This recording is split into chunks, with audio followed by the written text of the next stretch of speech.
Hello दोस्तों, village Barbie fairy tales में आप सभी का स्वागत है। ये है मिष्टी और इति का घर।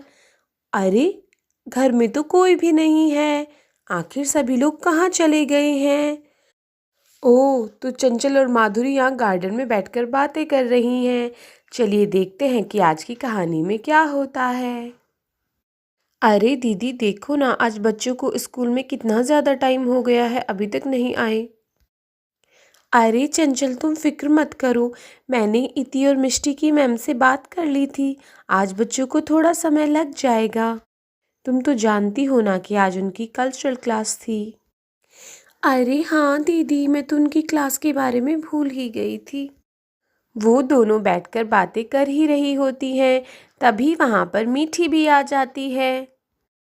अरे कैसी हो सरपंच की बहू? और चंचल, तुम भी ठीक हो ना?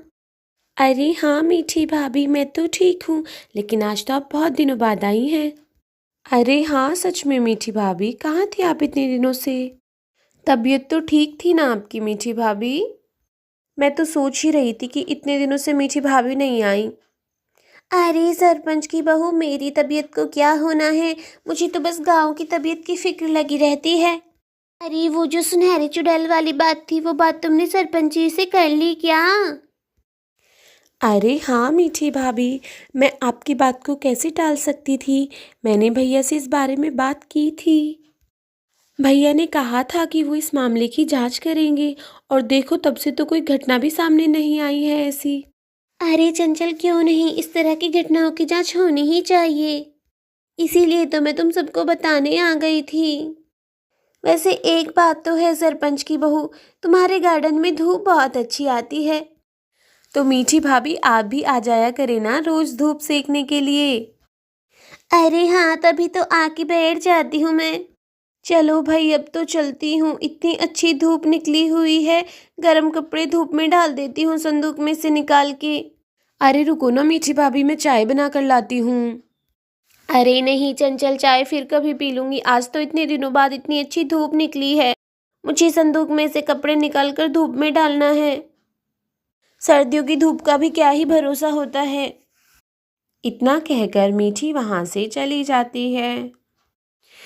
अरे दीदी, चलो हम भी सर्दियों के कपड़े निकाल कर धूप में डाल देते हैं। अभी तो हमारे पास समय भी है, बच्चे भी नहीं आए हैं। अरे हाँ चंचल, तुम बिल्कुल ठीक कह रही हो। चलो मैं संदूक खोलती हूँ और उसमें से कपड़े निकालती हूँ, तुम मेरी मदद के लिए आ जाओ। इधर माधुरी ने संदूक खोल लिया है। अरे चलो जल्दी इनको निकाल देती हूँ। ये तो बहुत सारे गर्म कपड़े हैं दीदी, चलो मैं इन्हें जल्दी जल्दी धूप में टांग देती हूँ। अरे हाँ चंचल, ये बिल्कुल ठीक रहेगा। अरे चंचल देखो, ये मुझे क्या मिला है। ये इति का फ्रॉक है जब वो छोटी सी थी। ये कितना प्यारा और कितना छोटा है ना, देखो। अरे हाँ दीदी, ये कितना सुंदर है। इसे तो मम्मी जी ने बुना था। ये वाकई में बहुत सुंदर लग रहा है, दिखाइए जरा। अरे देखो तो, ये वाकई में कितना प्यारा और क्यूट सा है। जब तुम्हें छोटा बेबी होगा ना, तो ये फ्रॉक हम उस छोटी सी बेबी को पहनाएंगे। अरे हाँ हाँ, क्यों नहीं दीदी, मैं तो इसे छोटी सी बच्ची को पहनाऊंगी। अरे चंचल, इस टोपी को तो देखो। इसे पिछले सीजन में मिष्टी जिद करके ले आई थी कि मुझे यही लेना है। मैंने उसे कितना समझाया कि तुम्हारे साइज का नहीं है, और तब से ये ऐसे ही रखी हुई है। अरे दीदी, जरा एक बार इसको पहनकर तो दिखाओ, ये आप पर कैसा लगेगा। अरे देखो तो, ये मुझ पर कैसी लग रही है टोपी। अरे दीदी, अब तो बहुत ही ज्यादा फनी लग रही है इस टोपी में। और फिर माधुरी टोपी उतार देती है।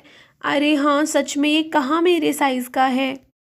ये बच्चे भी ना कुछ भी खरीद लेते हैं।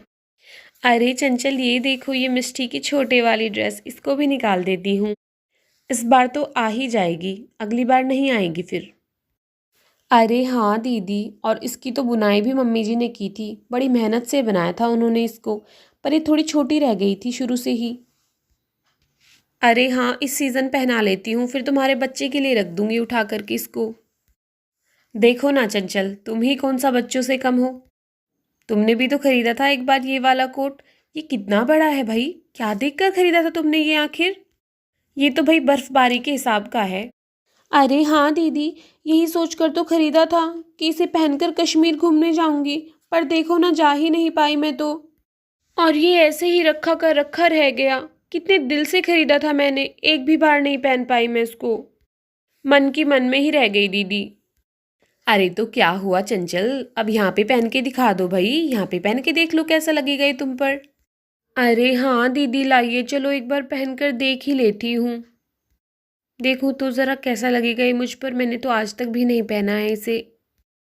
और चंचल वो कोट पहनकर आ जाती है। अरे चंचल, तुम तो बहुत ही मज़ेदार लग रही हो। अरे तुम तो एकदम से मोटा भालू लग रही हो इसे पहनकर। अच्छा किया तुमने चंचल कभी इसको बाहर नहीं पहना, वरना बच्चों का तो हंस हंस के बुरा हाल हो जाता है। यहाँ तो मुझे ही इतनी हंसी आ रही है। अरे ये क्या दीदी, आपने तो मेरा इतना मजाक बना दिया। क्या मैं इतनी फनी लग रही हूँ इसको पहनकर? अरे मैं इसको निकाल ही देती हूँ अब। लो दीदी पकड़ो इसको, अब नहीं पहनने वाली मैं इसको बिल्कुल भी, उठा कर ही रख दो, जब इतना ज़्यादा फनी लग रहा था तो।